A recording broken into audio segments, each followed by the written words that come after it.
warm welcome, everyone, and thank you so much for joining Bianca and I for the application prep clinic for the Global Professional Master of Laws program at the Henry Jackman Faculty of Law of the University of Toronto. My name is Anna Brady. I'm the Assistant Director of Admissions and Recruitment for the graduate programs at the Faculty of Law, and my colleague Bianca is our Coordinator of Recruitment and Admissions. Hi, everyone. We're pleased to be delivering this session for you today. But before we get started, we would like to acknowledge the land on which the University of Toronto operates. For thousands of years, it has been the traditional land of the Huron-Wendat, the Seneca, and the Mississaugas of the Credit. Today, this meeting place is still the home to many Indigenous people from across Turtle Island, and we are grateful to have the opportunity to work and assemble on this land. Now, to walk us through the agenda for today's session is Bianca. Okay, so for today's agenda, we will start by introducing you to the GPLM program and give you an overview of all three concentrations offered. I know that we have a very diverse audience joining us today. Some of you might be internationally trained lawyers, some of you might be completely new to law. So we will discuss the aspects of pursuing a legal education as an internationally trained lawyer who's looking to become licensed to practice law in Canada, but also as a known lawyer and how the GPLM can help you become more versed in legal matters and help you advance your professional expertise. We will then move on to the application process and walk you through the step-by-step on how to create your application to the GPLM program. We will discuss the admission requirements. We're talking about all the documents that you have to prepare and gather prior to submitting an application and everything that is required for admission purposes.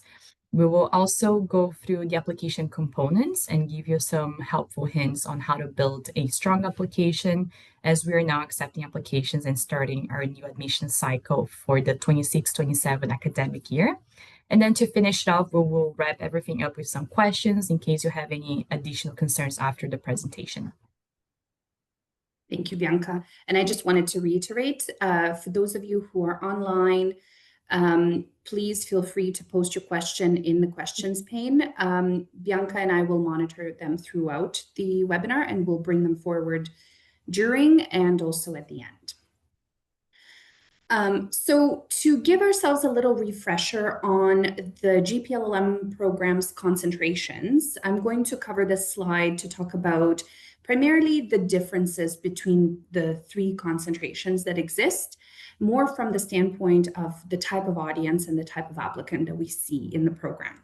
So as you are familiar, and I'm assuming you've studied the GPLM program website, our admissions requirements, but also the concentrations of the program that we offer, you know that we offer three distinct streams. We call them concentrations of the program.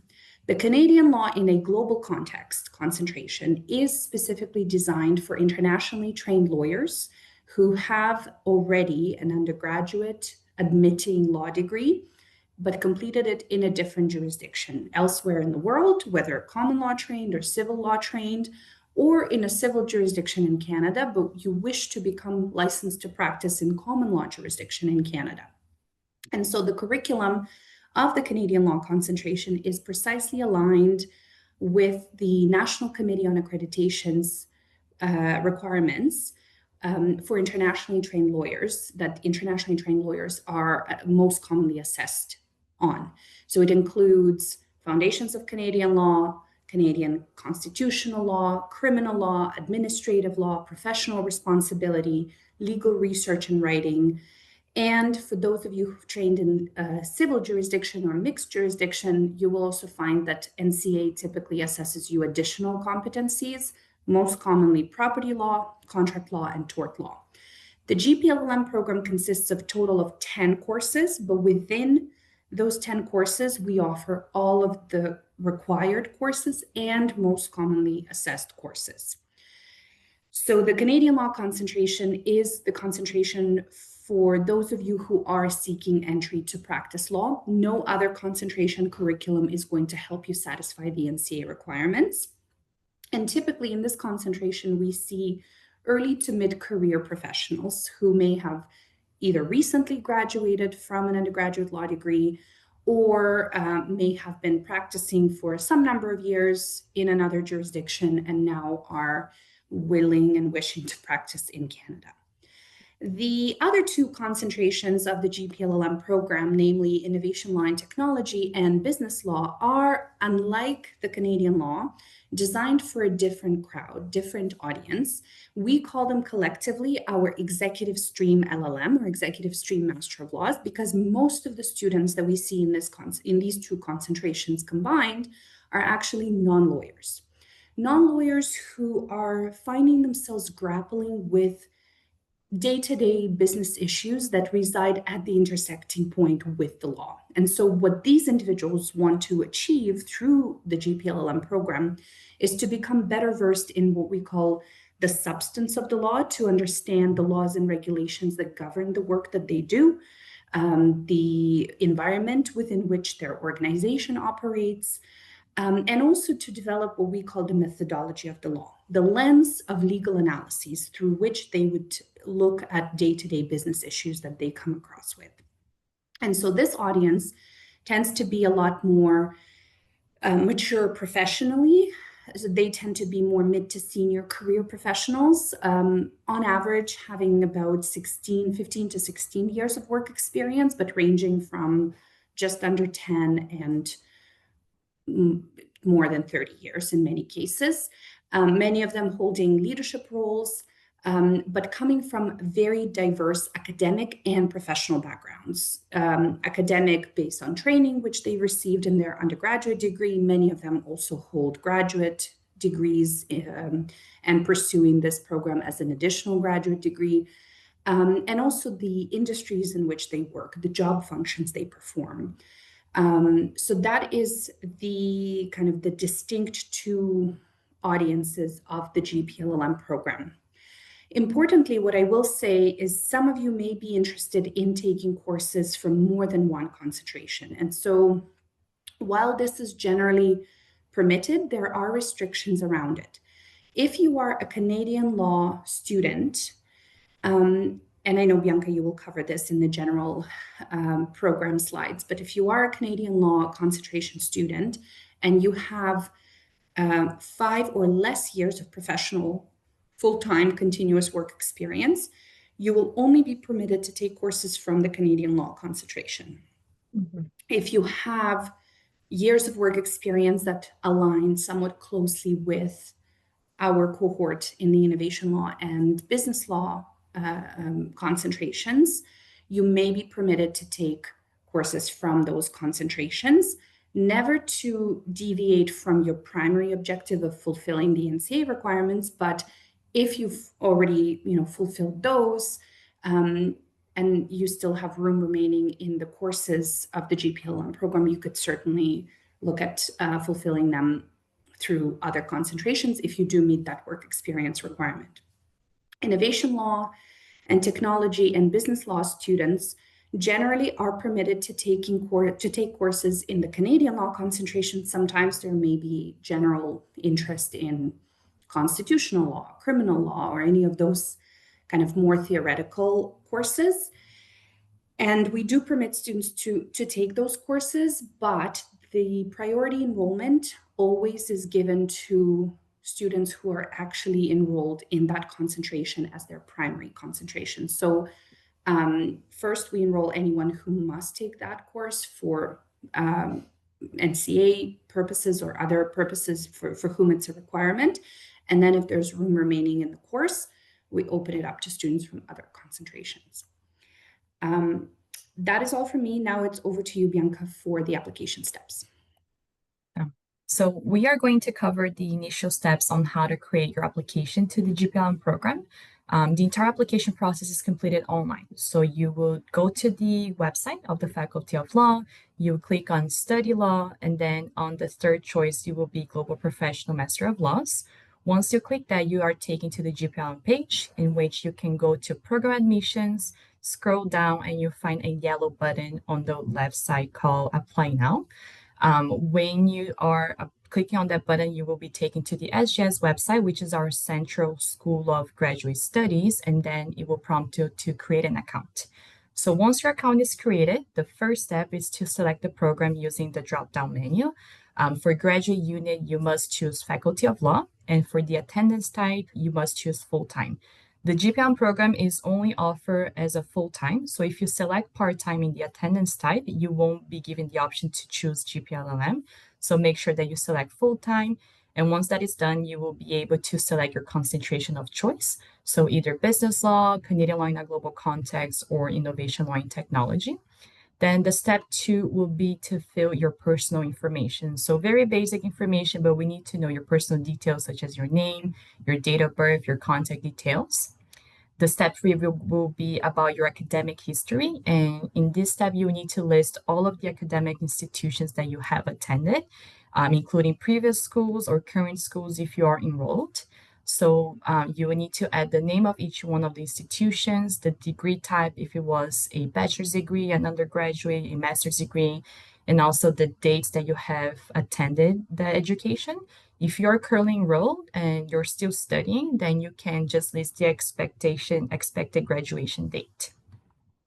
For the step 4 is the part of the application which you will tell us a little bit more about your employment status and your professional background.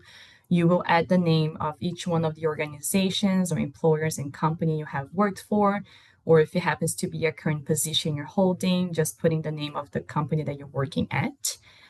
You will need to add the dates of each one of the employment as well. And as we've mentioned, this is a very important step because depending on which concentration you're applying, there might be a minimum years of work experience required, such as for business law, innovation law, and technology. So this is the portion where we will need to see you and confirm that you're eligible. For the step 5, it will be covering the English proficiency requirement. So this requirement might be applicable to international students or applicants whose first language is not English. If you happen to have completed your undergraduate studies outside of Canada and the program itself wasn't instructed or delivered in English, in this case, you are required to provide us with a proof of your English proficiency. So for this, we do accept a variety of different tests, such as IELTS, TOEFL, Cambridge. We do have the minimum scores listed on our website, and we have the full list of tests that we accept as well. However, we also have a few exemptions for this requirement. For example, if you have completed your undergraduate degree outside of Canada, however, the program was delivered, was instructed, and examined in English, in this case, you will qualify for an exemption. You would just have to provide us with a media of instruction confirmation.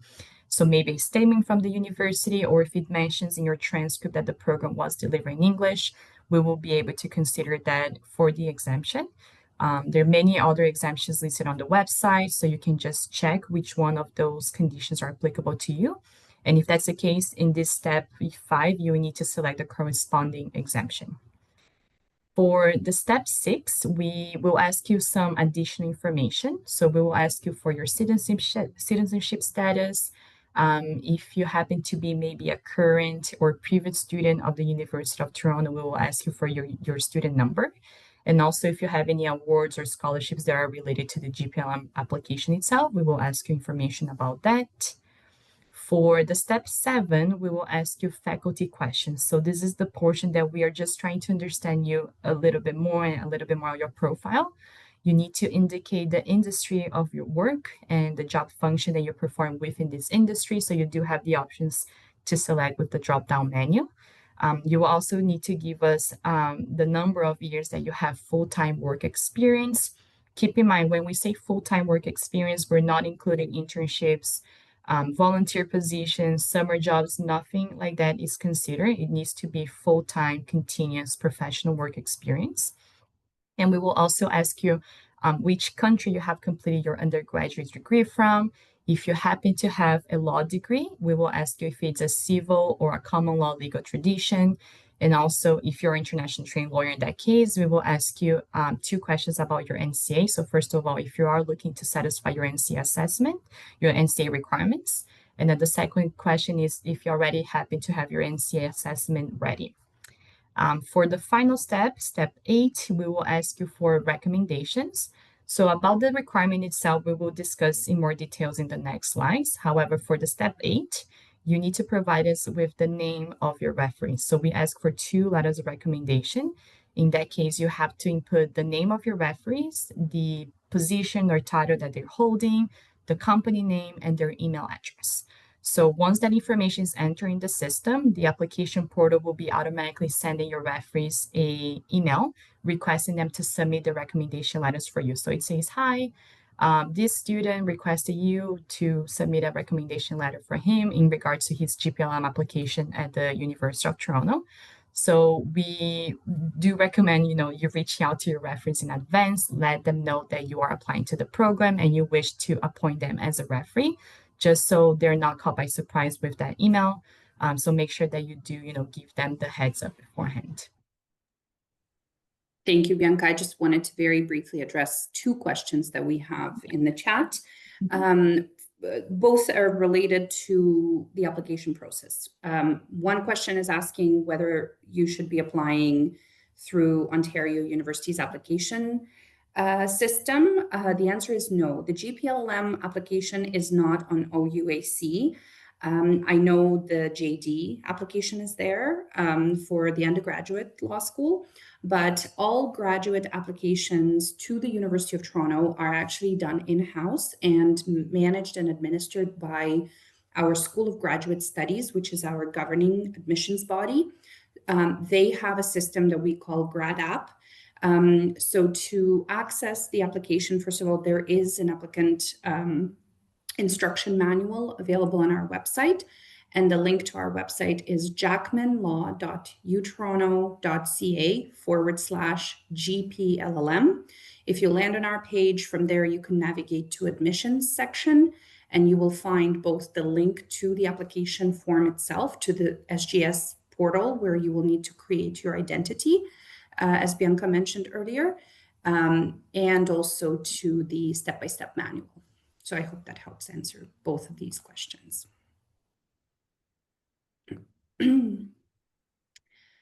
Okay, moving forward. Okay, so now we are going to be, let me just close this. I'm sorry, I had a question open here. I'm just going to close this. Okay, so now we're going to talk about the additional requirements for admission purposes per concentration. So first of all, if you're an internationally trained lawyer or a foreign law graduate seeking a pathway to become licensed in Canada, please note you need to hold a Bachelor of Law, an LLB, or a JD degree. This is not required by the GPLM program. However, the undergraduate law degree requirement is set out by the Federation of the Law Societies and the National Committee on Accreditation, because essentially you can't really practice law in Canada without holding a law degree. However, if you're looking to apply to the program, actually, my apologies. And my apologies. I was actually explaining the previous slide. I'm sorry. Okay, so let's start over. We're talking about the general requirements for all concentrations. Not this slide, the one after. That's this one. Yes, I was in the wrong one. Okay. Never mind. Apologies. Okay, let's start over. So first of all, as I mentioned before, the GPLM program does require applicants to hold an undergraduate degree in any discipline. So it doesn't need to be a law degree. We do not require you to come from a legal background. However, you're eligible to apply for the GPLM program as long as you have a bachelor's degree in any stream. So because we already mentioned the English proficiency requirement, we do accept a different variety of tests such as IELTS, TOEFL, Cambridge, CAEL, which is the Canadian Academic English Language, COPE, the Certificate of Proficiency in English, and also the U of T English for Academic Purposes that is offered by the School of Continuing Studies. As mentioned before, we do have a list of all the exemptions listed on the website. All the minimum scores required for each one of the tests are also listed. So you can always check that under the admission requirements. And again, if any of the exemptions conditions apply to you, you are exempted from submitting an English proficiency test. Now, talking about the academic requirement, we do ask applicants to hold a minimum GPA that is equivalent to a grade mid-B in the final year. So depending on the country where you completed your undergraduate degree from, there might be different grading scales. We do calculate the GPA once we're assessing your application. So we have the conversions according to the University of Toronto grading scale. But if you like to check that for yourself, if you're uncertain of what your grade might be equivalent to, you can always check the School of Graduate Studies International Credentials Equivalency Database. That is, it's an online resource where you can just type in the country where you completed your undergraduate degree from, and then it will give you the equivalency. What is the minimum GPA according to the School of Graduate Studies at the University of Toronto?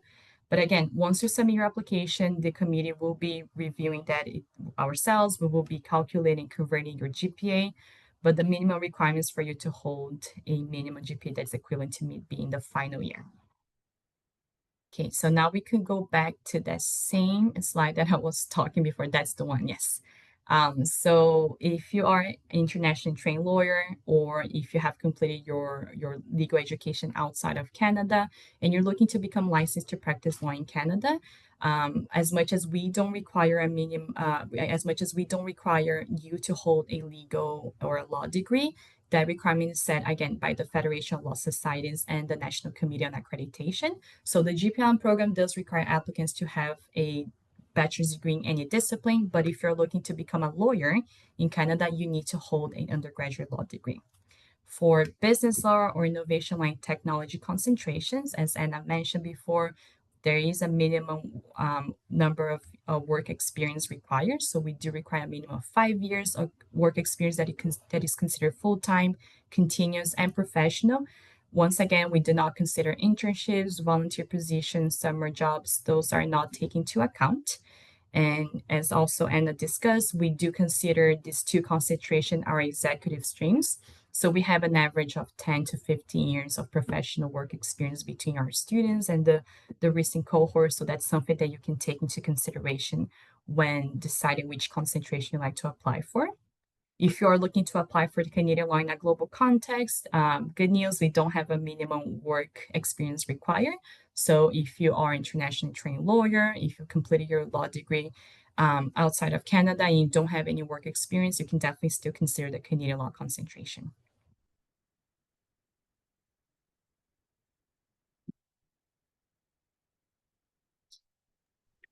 All right. Fantastic. Now it's my turn to talk about the different components. Sorry, I'm just finishing the question. I was mid-typing. So the different components of the application form and to make sure that you submitting our complete application package for the admissions committee to consider.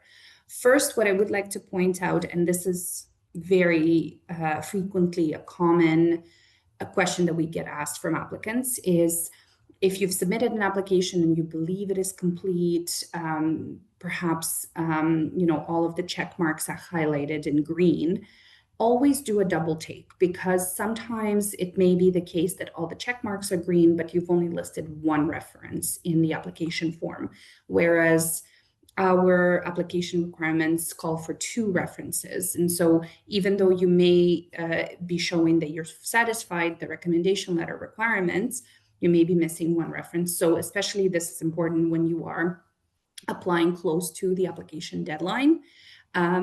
If you are ever in doubt, please always email us admissions.gplm and check. When we begin looking at your application, because the admissions office is always the first body that examines an application, if we notice that there is a missing document, we will always reach out, but also please do your own due diligence. So there are 6 primary components, and I know, Bianca, you've already addressed the academic transcripts in part and the English proficiency scores. But the only thing I will mention about them is kind of what constitutes the official academic transcript versus non-official, and then we'll dive into other components: CV, reference letters, personal statement, and so on and so forth. The NCA assessment, for those of you who are Canadian law applicants and may be thinking, do I need an NCA assessment as part of the application? Please note it is not a required document. Your application will be deemed complete and we'll move into the application review without an NCEA assessment report. When the NCEA assessment becomes important is at the start of the program, because depending on what courses you were assessed by NCEA, this will then inform your enrollment in specific courses of the GPLLM program. Also not a mandatory document is WES or ICAS or any of the international credential evaluation reports. You may wish to attach those if you believe it would be valuable, although they're not mandatory. The University of Toronto has a robust international credential equivalencies database against which we assess every international transcript. And so those additional service reports are not required. So let's talk about the transcripts. One of the things that we ask, and again, this is a very common question, is what type of transcripts are required? Because technically a GPLLM is a master's degree, and an admitting degree to a master's degree is an undergraduate degree. So oftentimes we get applicants asking, should I just provide my bachelor's degree and that's it?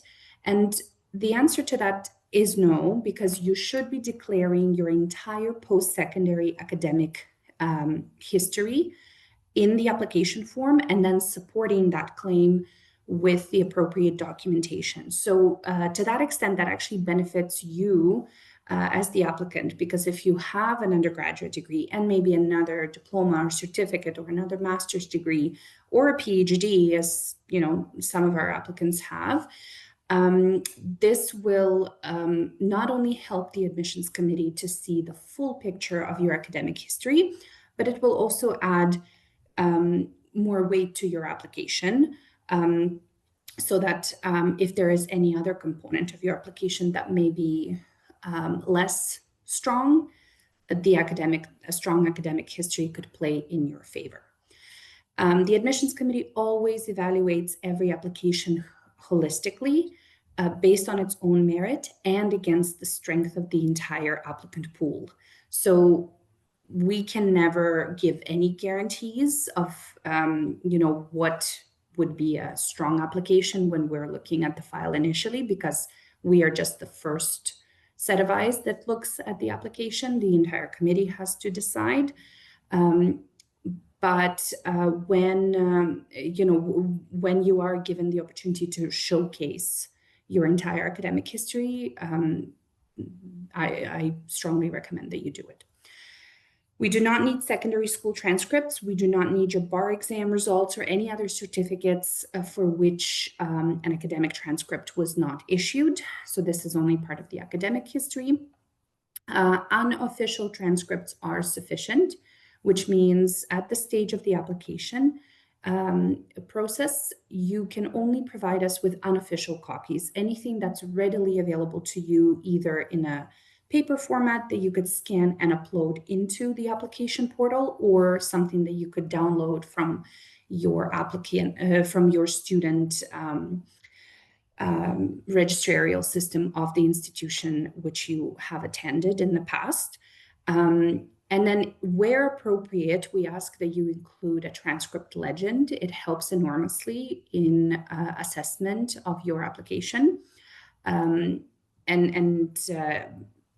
If in doubt about the transcript legend or how your scores may be weighted, you can always, of course, message us. If your transcripts are not in English or French, so if they are in another language, please provide certified and notarized translations of the transcripts. They need to be supported. The originals need to be supported by that. At the time of admission to the program, if and when you are admitted to the program, at that point, your offer letter will state the date by which you will need to provide us with official transcript copies. Official transcript copies are not sent by the student, they're sent by the academic institution. So at that point, when you've secured admission to the program, you will then be making requests to your academic institution and arranging for them to transfer either electronically or via courier the official copies of the transcript.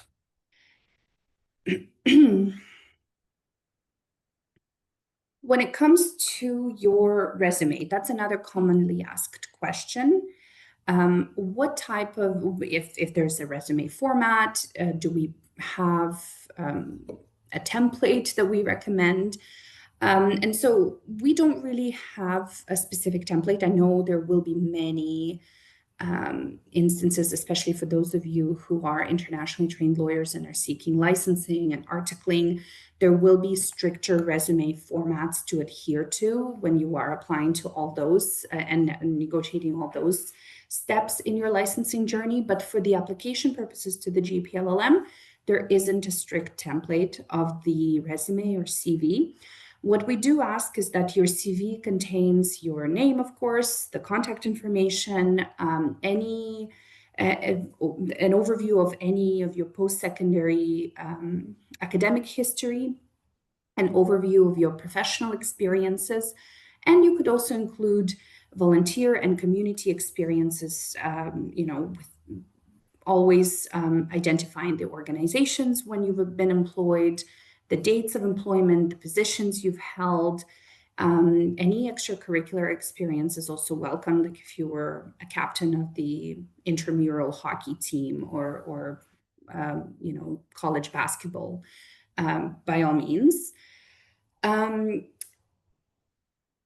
I would say in terms of the length of the resume, there isn't also a strict format, but use your own judgment in terms of how many years of work experience you have, and kind of use that to determine how many pages your resume should be. If you're a seasoned executive with 15 plus years of work experience, it makes sense. Naturally, your resume will very likely be longer than 1 page. But if you are a newly graduated student from an LLB program, perhaps your resume should be a page and a half. Focus on tangible achievements rather than listing tasks, because it is very common that we start listing job responsibilities and tasks and duties of whatever job we are performing, but focus on grouping those tasks and job duties into achievements. For example, you were interning as a legal assistant, right? So your tasks and duties were answering the phone, answering emails, looking at mail, supporting 3 lawyers in the busy law office. You could list all of those as individual duties, or you could group them as one achievement, and you could say that I've handled successfully busy front office operations to assist law firm with X, Y, and Z tasks and projects. So try and group those, both to try and make your resume slightly shorter, but also to showcase that you understand how your role added value to the organization that you've served. We often get asked whether it makes sense for students to list, for applicants to list their non-legal experience. The answer is always yes. If you believe that your experience can be related to the GPLM program and the career which you're ultimately aiming to have, please list it. And in fact, for our business law and ILT professionals, applicants, most of your career likely was outside of a legal sector, so that would automatically apply to you. But for any of our Canadian law applicants, if you've worked other roles that may not have been in the legal field, take a look at them critically and see how there may be transferable skills that you could still list on your resume to apply directly to the legal profession. Just doing a quick check to see if there are any questions. And Bianca, let me know if you're seeing any questions in the chat about the resume, your CV. Yes, we actually have a question. Would you recommend a CV to have bullet points under each position, or full prose, full sentences, or short paragraphs under the positions? Good question. I would say North American format is typically bullet points. I think it makes it concise and easy on the eye. I don't know if you've ever worked with, professional recruiters. They say a professional recruiter has an average of like 30 seconds and sometimes even less to glance over someone's resume to determine if they're a good fit for the role or not. And so your job is to make it as clear and compelling on the sheet of paper that you provided, to make your case. I have seen paragraphs as well. I would say those tend to be more complex resumes of, C-suite executives or maybe researchers or PhD candidates who are working on a very, very niche research. And so they typically take a paragraph to explain the essence of their research and their focus. I would say bullet points generally from most. But again, there isn't a hard format. Your resume is not going to be rejected if it does not fall with, the average format. Thank you. And we also have another question. Does it matter if the work experiences are not related to the legal field? So as I mentioned, it is your job to talk about the transferable skills. So even if you worked as, a barista at a coffee shop, customer service, punctuality, accuracy, detail, or being detail oriented, to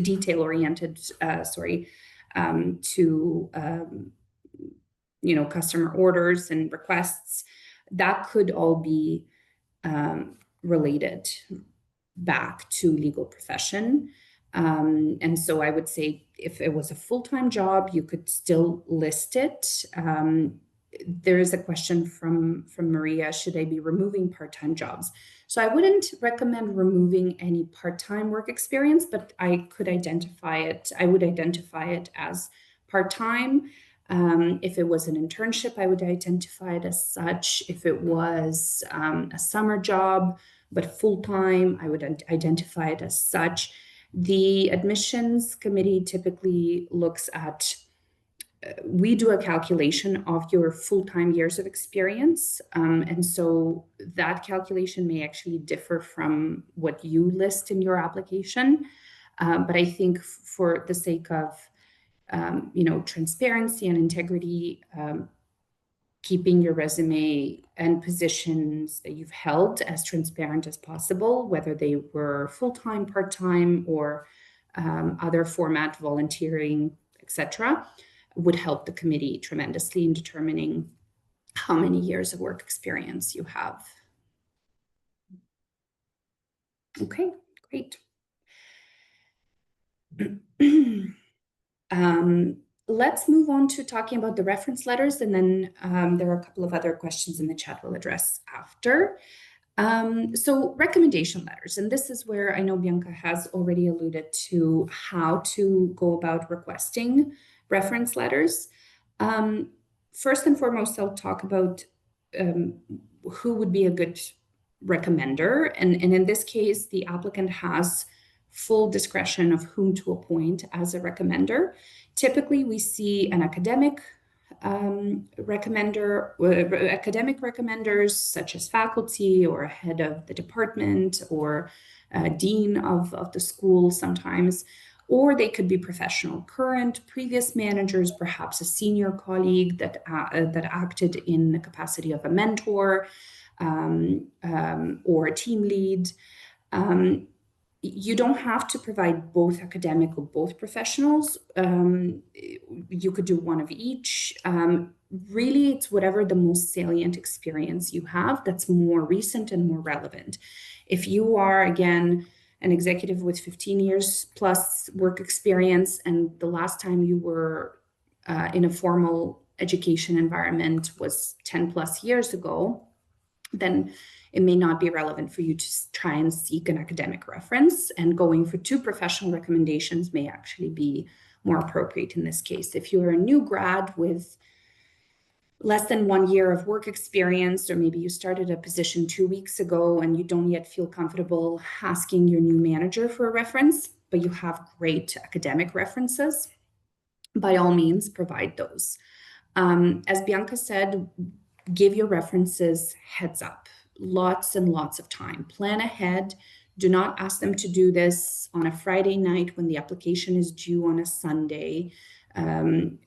Give them also enough time to review any of your accomplishments. Send them a copy of your CV.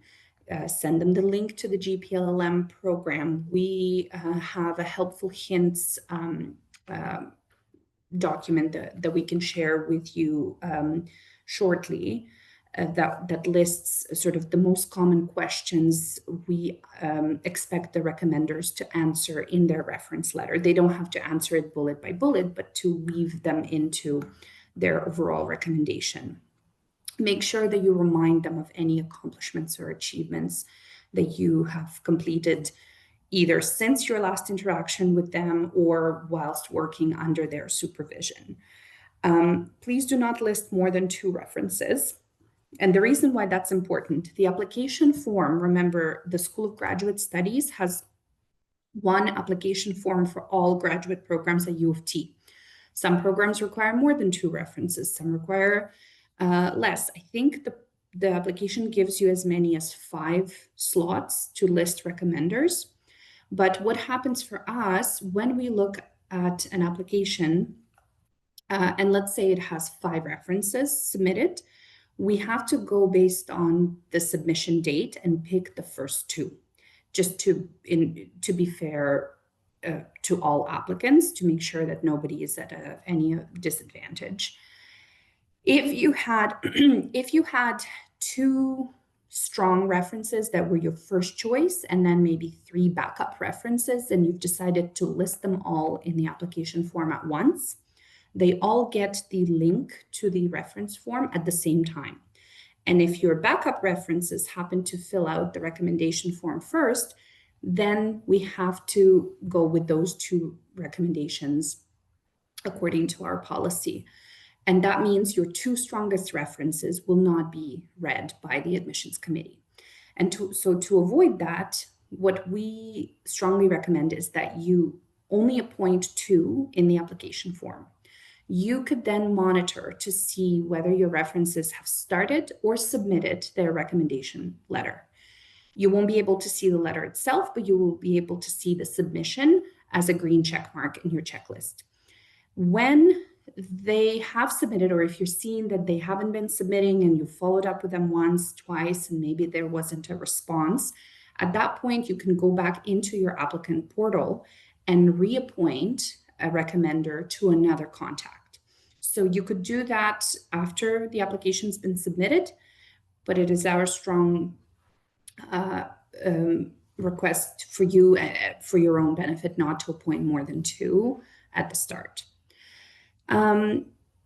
Another common question we typically get asked by applicants is how to choose a reference. Like, do I go for status of the recommender, maybe their job title, their position in the organization, or quality of my interaction with the recommender and how well they know me?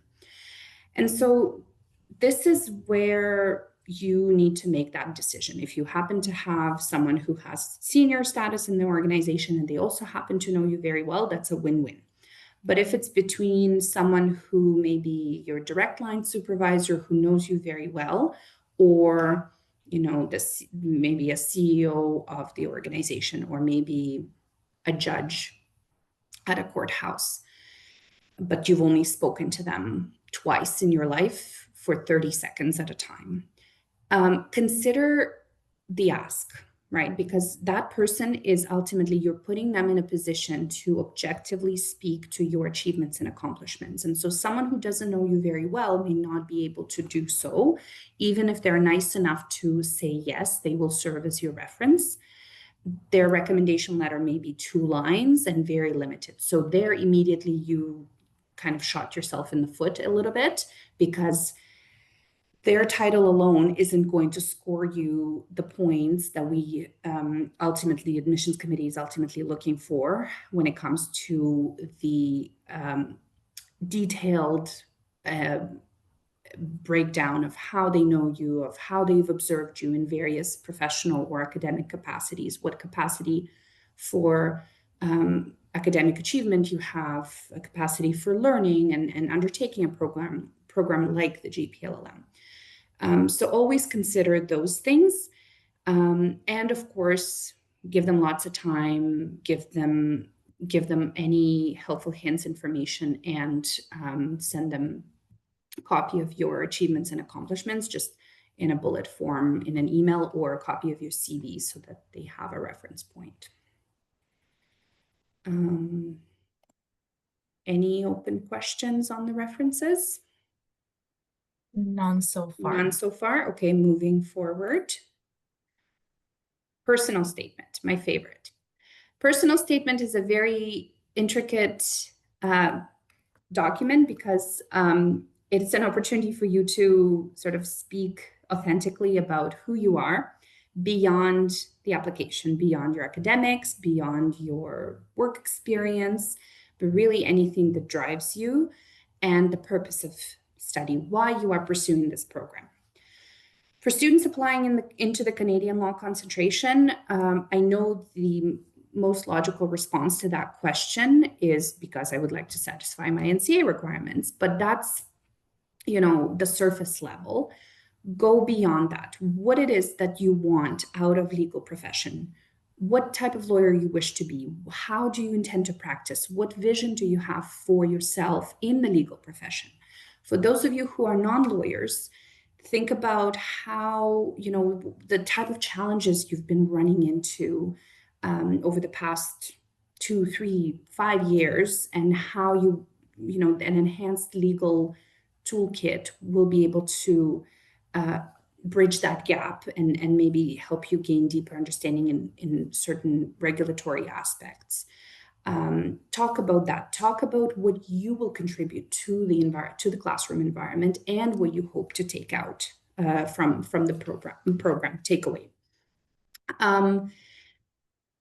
Talk about your skills and experiences, but not in a way that just lists them and reiterates them, because we have your resume and we have your application form, but rather what were the learnings from each of those experiences that you would then apply into the classroom. Talk about any goals and objectives, and before you kind of do that, sit down and jot them down for yourself. And be specific. Be specific in a sense that, if you're interested in a particular area of law, why do you wish to study that, or why do you wish to practice that type of law? What drew you to that type, to the study of, intellectual property law? And how do you envision your career unfolding? Talk about plans. We have students coming to us from different walks of life. Not everyone has their 5 and 10-year plan figured out to the T. You don't have to have a concrete plan, but it's good for us to see that you have some ideas, because ultimately what we would like to see is ambitious professionals. The GPLM program is a competitive program to get into. We receive many more applications than we're able to admit. And on academic parameters and professional experience, many students look similar. Many applicants look similar. What sets a good applicant apart is someone who really crafted carefully their entire application, thought methodically about whom to appoint as their references, how those references will complement what the applicant has included in their application. Sat down and really took the time to write and rewrite and revise and write again their personal statement. We always can tell if it was written with AI tools. We always can tell if it was written in haste and hurry. So please do yourself a big, big favor by starting the process early and approaching it with all your passion, your grit, and you will see the results will speak for themselves. Make sure that you align. Ultimately, what the admissions committee wants to see is how your goals and achievements and sort of the existing academic and professional experiences align with the program and the program outcomes. That is all from me on the personal statement part. Let me just maybe take a brief pause to see if we have any questions. I'm not seeing any. Over to you, Bianca, for our application process. Okay, thank you. So now that we talked about the GPLM program, the admissions process, the documents that are required, if you're interested in submitting an application, the entire application process is administered online by the School of Graduate Studies Application Management System. If you need further assistance with your application, we have a very comprehensive guide on our website. It's available for you to download. It's the step-by-step guide, and you can check the guide while filling the application form, follow the instructions. It will definitely help you with each one of the sections. And when you're working on your application, keep in mind that you will need to first fill the application form, submit the application, and then you'll be prompted to upload documents and proceed with the application fee payment, which is $130. We often hear from students, reaching out and say that they are working on the application, but they were unable to find the field where to submit their personal statement, let's say. That is because once we see it, the application hasn't yet been submitted. So keep in mind, you need to submit the application first, and then you'll be given the option to check the document list and upload the documents according to each one of the requirements. Once everything's completed, you fill the form, submitted, pay the application fee, uploaded all of your documents, then the admissions committee will start the reviewing process. Also keep in mind that we cannot start the eligibility assessment without all documents in. So unless your application is completed, everything's set, all the documents are in, we won't be able to start the reviewing process. And that also applies for recommendation letters, because sometimes we see students, they've uploaded their transcripts, their personal statement, their resume, they've provided their English proficiency test, the application submitted, the application fees paid, but we are waiting for one recommendation letter. If that is the case, again, the committee won't be able to start the reviewing process. You will have to ensure that your recommendations are submitted by the corresponding deadline of which round you're applying for. And with that in mind, we can discuss the application dates and deadlines. So I know we had a couple of questions in our chat. If we could move on to the next slide. Okay, so for the application deadlines, the GPLM applications are processed in rounds. So that means that we have a few different rounds depending on the concentration that you're applying for. As of now, we are currently working on the first round, so that goes for all concentrations. If you apply and you submit your application with all documents by November 3rd, then your decision will be released by December 12th. The second round is also the same for all concentrations. If you submit your application with all documents, the application fee paid by February 23rd, then the decisions will be communicated by March 31st. The third round is where we see differences in the application dates and deadlines. So first of all, for Canadian law, the third round is the final round. So if you wish to be considered for the Canadian law in a global context concentration, please submit your application by May 11th. No later than that. If you do submit the application by this date, then your decision will be released by June 12th. That is the final round for Canadian law. If you are looking to apply for business law or innovation law and technology, the third round deadline is April 27th, with the decisions being released by May 29th.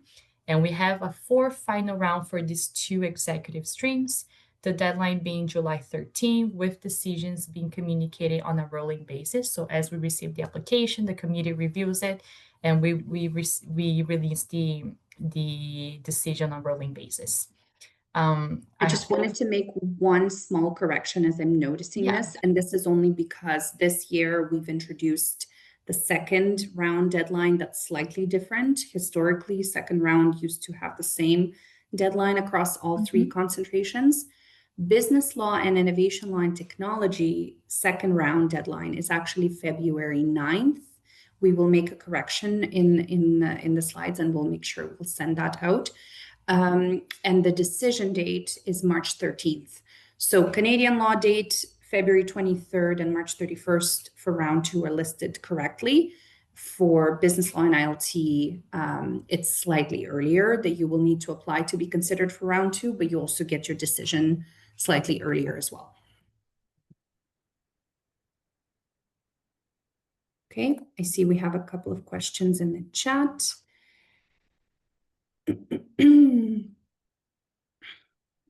We have someone who says that they've already submitted their application but did not include all the universities that they've attended after and that they've already graduated from. Also didn't include full experience, work experience and previous employers, but all of that information is mentioned in their CV. Should I email admissions about it? So yes, that's a great question, and thank you for asking that. As Bianca and I mentioned, we look for, the admissions committee assesses the application holistically based on the entire post-secondary academic history and your entire work experience history. So it is in your best interest to provide as complete of a picture for both the academics and the work experience as you possibly can. If you've omitted something from the application, but it's listed in your CV, it is best that you email the admissions team so that we could maybe reconcile it. Maybe you provide additional document and we could upload it to the application form. I would suggest sending us an email at admissions.gplm@utoronto.ca as captured here in the slide.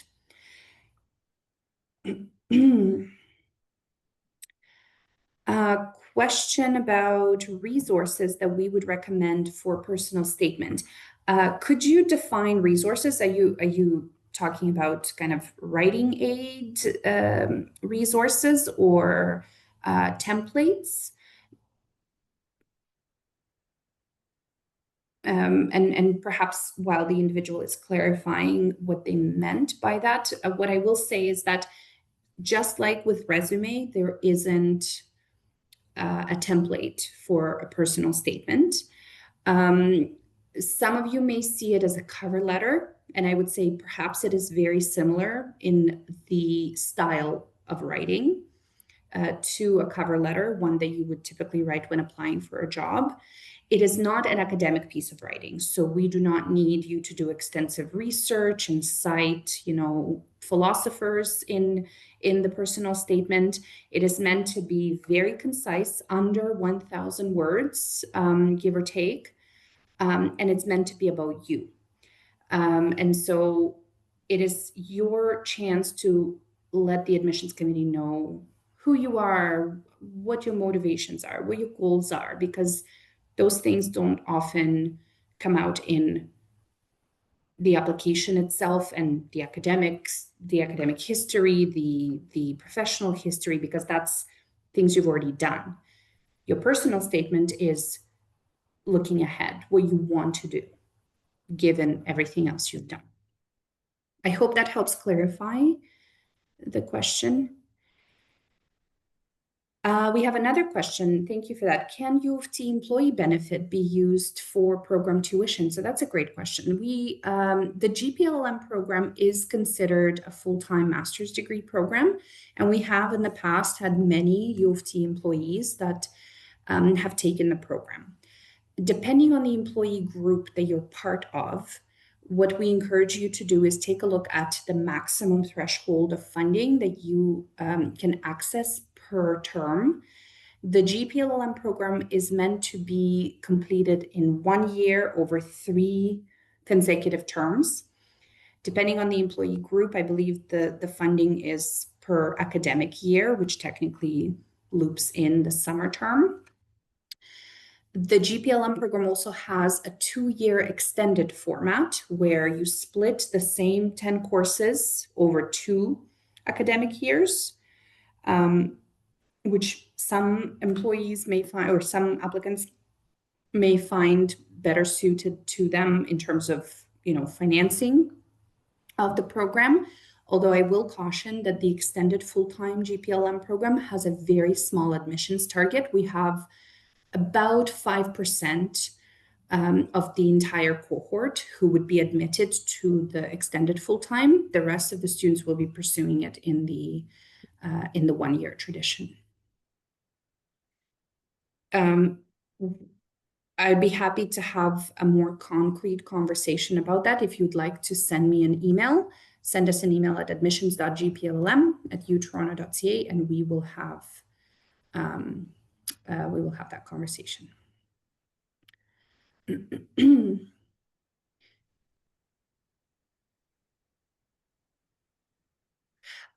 Yes, so the person who asked the question about the personal statement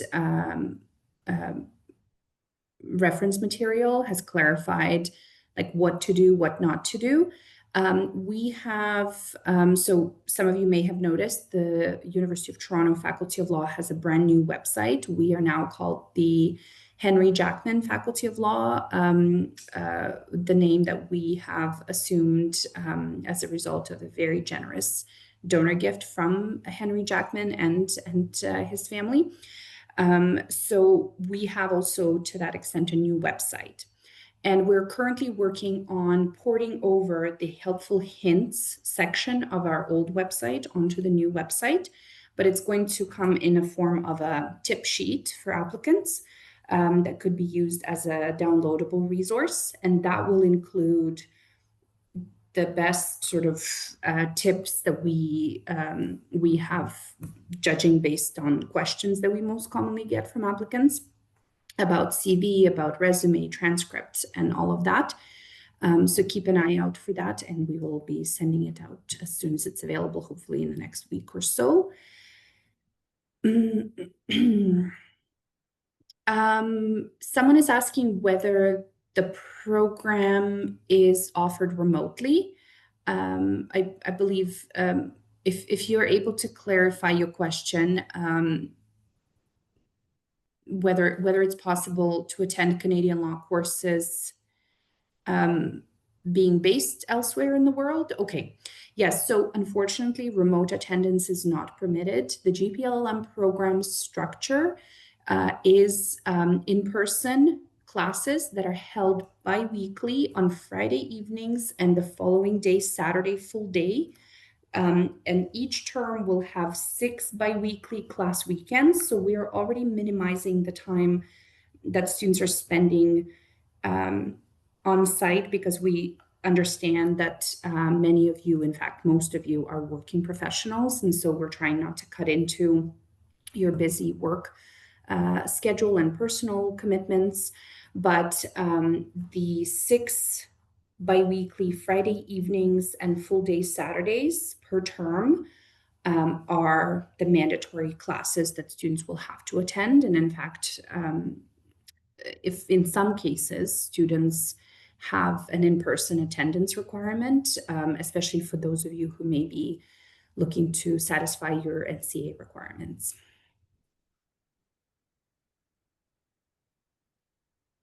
Okay, we are, as I'm seeing, oh, great question, the assessment format. So thank you so much for these additional questions. What I would like to do is I would like to pause and stop the recording here, because the purpose of this session is purely the application prep assistance. For those of you who may not be as familiar with the GPLM program, the structure, the format, the assessments, that was covered in our information session a couple of weeks ago. I'm happy to stay on and answer those questions, but for those of you who are familiar with the program, this brings us to the end of our session today of the application prep. Additional questions, please feel free to email us anytime. Bianca and I will be happy to answer.